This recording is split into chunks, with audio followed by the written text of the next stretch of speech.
Aktuell macht eine vernichtende Schlagzeile nach dem anderen die Runde, dass Ubisoft neben Entlassungen in anderen Studios auch das ganze oder ein Großteil des in Düsseldorf sitzenden Die Siedler-Teams entlassen hätte. Und auch wir hier in der Die Siedler-Bubble haben das sofort als Fakt abgetan, da die Sache zunächst auch total plausibel scheint. Aber stimmt das wirklich? Denn faktisch geht keiner dieser Meldungen über Spekulationen oder Vermutungen hinaus. Daher herzlich willkommen, seit langem mal wieder zu einer neuen Folge Die Siedler News in eurer Zocker-Lounge.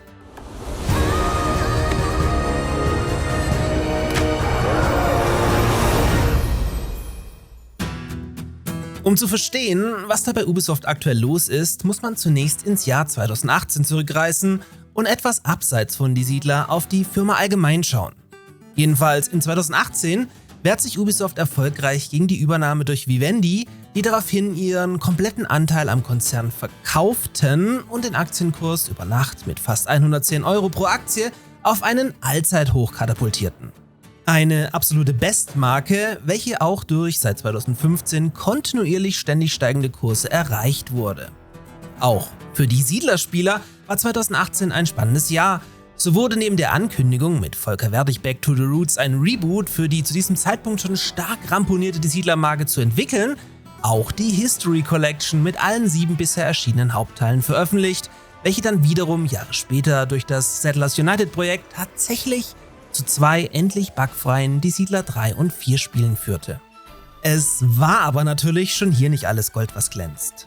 Die sogenannte Ubisoft-Formel für Spiele war hier bereits in aller Munde und führte dazu, dass Spieleserien wie Assassin's Creed, Far Cry und Co. an der Stange produziert wurden und praktisch jedes Jahr ein neuer Teil veröffentlicht wurde, welches sich zwar in Sachen Story und Setting oft deutlich vom vorherigen Spiel unterschied, aber dafür in Sachen Gameplay im Prinzip immer genau das gleiche Spiel waren und zudem immer mehr zwar mit großen und noch größeren Open Worlds glänzen konnten, die aber dann generell vor allem mit gähnender Leere oder einer Fülle von belanglosen Sammelquests auffielen.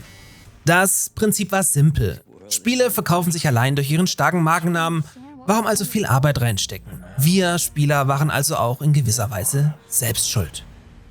Der vorherige Höhepunkt dieser belanglosen Spirale kam dann 2019 mit einem komplett leeren AAA Ghost Recon Breakpoint, welches wohl in die Geschichte der leeresten Open Worlds aller Zeiten eingegangen sein dürfte und deshalb auch gnadenlos bei Tests und Spielern unterging, da man diesen Fakt nun endgültig nicht mehr hinter hübscher Grafik verstecken konnte. In den Folgejahren entwickelte sich Die Siedler zu einer Odyssee an Fehlentscheidungen, einem frustrierten Austritt von Volker Wertig und dem kompletten Umbau des Spiels weit weg vom ursprünglichen geplanten Konzept hin zu einem eilig und nie fertigen RTS-Spielchen, welches am Ende fast niemand haben wollte. Willkommen bei Die Siedler, einem Echtzeit-Aufbaustrategiespiel mit einer 30-jährigen Geschichte. Aber auch andere Ubisoft-Spiele floppten komplett oder blieben hinter den Erwartungen zurück. So konnte zum Beispiel die nach langem neue Marke Watch Dogs zunächst Erfolge verbuchen, ging aber bereits mit Teil 2 und dann schließlich mit dem mittelmäßigen Teil 3 komplett baden. Das lag vor allem daran, dass neben der Leere der Ubisoft-Spiele ein weiteres vernichtendes Element hinzukam. Die Monetarisierung durch Ingame-Shops, Lootboxen und andere Dinge wie den angeblichen Hype um NFT-Inhalte, die ihr angeblich zu horrend hohen Preisen kaufen wolltet. Klar.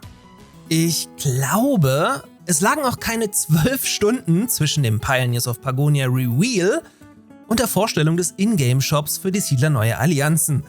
Selbstzerstörung par excellence. Wäre das nicht schon übel genug, verzettelte sich Ubisoft zudem noch in einen Sexismus-Skandal, durch den Probleme mit einer toxischen Unternehmenskultur, Machtmissbrauch und sexueller Belästigung am Arbeitsplatz an die Öffentlichkeit kamen. Man gelobte Besserung und investierte eine Unsumme an Geld in die Marken Star Wars und Avatar, um erneut die gleichen Fehler zu begehen, obwohl die beiden Spiele sicher nicht kompletter Crap waren. Jedenfalls war das Vertrauen hier längst dahin. Vorbestellungen gab es zu Recht kaum noch, da man wie üblich mit einer Art Beta-Test wegen massiven Bugproblemen zu Beginn rechnen musste und sich längst rumgesprochen hatte, dass vor allem Ubisoft-Spiele wegen den immer gleichen Problemen bereits nach 6 Monaten nicht mal mehr die Hälfte kosten. Und von AAA-Spielen wie Skull and Bones fange ich gar nicht erst an. Alles zusammengenommen führte dazu, dass der mal in 2018 bei fast 120 € stehende Aktienkurs zwischenzeitlich bei vernichtenden 10 € angekommen war und jetzt bei immer noch bescheidenen 12 bis 13 € im Niemandsland rumdümpelt. Es ging aber auch, selten dämlich, weiter. So sollten wir uns laut einem Ubisoft-Manager daran gewöhnen, dass uns gekaufte Videospiele nicht selbst gehören und wir lediglich nur eine Lizenz erwerben, um spielen zu können, die uns auch jederzeit wieder entzogen werden kann, wie man auch direkt mit der Abschaltung von The Crew 1 demonstrierte und für reihenweise Kopfschütteln sorgte. Warum also noch 80 € für ein Spiel bezahlen, welches dir dann am Ende nicht mal gehört und zudem zu Release in regelmäßiger Regelmäßigkeit komplett unfertig auf den Markt geworfen wird? Ja, auch den dummen Gamern, die jahrelang alles konsumiert und gefressen haben, dämmert es halt irgendwann. Das alles hat dazu geführt, dass Ubisoft nicht nur angeschlagen ist, sondern mittlerweile dermaßen in Schieflage geraten ist, dass sie zum Überleben nun alles auf die Karte Assassin's Creed Shadows setzen, welches aber eine Debatte über zu viel Wokeness in Ubisoft-Spielen durchmachen musste. Vor allem die thematisierten Japaner, die sehr stolz auf ihre Historie sind, straften den Titel bei Playtests mit Fassungslosigkeit, Kopfschütteln und vor allem Respektlosigkeit gegen die eigene Geschichte ab, welche angeblich geopfert wurde, um einen starken Frauencharakter und einen schwarzen Samurai zu installieren, um möglichst peinlichst genau am Ende niemanden auf den Schlips zu treten und die breitestmögliche Anzahl an Käufern zu erreichen. Und um das hier nochmal klarzustellen, weil ich erst selbst vergangenen Sonntag im Wochenrückblick wegen dem Satz Go Woke or Broke erneut angegangen wurde, ich würde sogar als Besenstiel spielen, wenn denn das Spiel drumherum gut ist. Für mich selbst ist das gar kein Thema und absolut irrelevant, für andere aber schon. Dass es sich hierbei um einen rechten Kampfbegriff handeln soll, wusste ich tatsächlich nicht und werde das weder in Zukunft nochmal nutzen, noch darauf eingehen. Also kommt bitte wieder runter, hab euch lieb und so, zudem distanziere ich mich davon auch ausdrücklich. Ubisoft ist jedenfalls im Endgame. Es liegt jetzt an einem angeschlagenen Assassin's Creed Shadows, welches sich millionenfach verkaufen muss, um den ganzen Konzern zu retten oder zumindest ins nächste Jahr zu bringen. Da das aber wahrscheinlich so oder so nicht reichen wird, muss sich Ubisoft nun auch dringend verkleinern. Denn bei Ubisoft sind weltweit aktuell über 18.000 Menschen beschäftigt.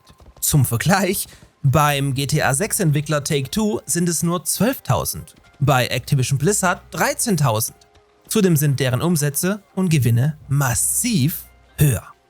Und damit sind wir jetzt wieder im Hier und Jetzt. Vergangenen Montag, also am 27. Januar, wurden 200 Mitarbeiter informiert, dass sie ihren Arbeitsplatz verlieren werden. In Europa trifft das 185 Stellen, von denen wiederum 65 auf Ubisoft Düsseldorf fallen, also auf das ehemalige Blue Byte Studio und den Ort, wo die letzten 30 Jahre an Die Siedler gearbeitet wurde.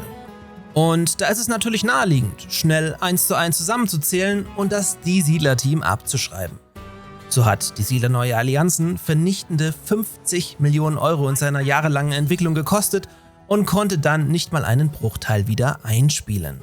Wirtschaftlich also ein totales Desaster, zumal schon Die Siedler 7 nicht erfolgreich genug war und ein späteres auf Ingame-Monetarisierungsfokussiertes Die Siedler 8 sogar abgebrochen wurde und dann unter neuem Namen, also Champions of Anteria, ebenfalls komplett baden ging.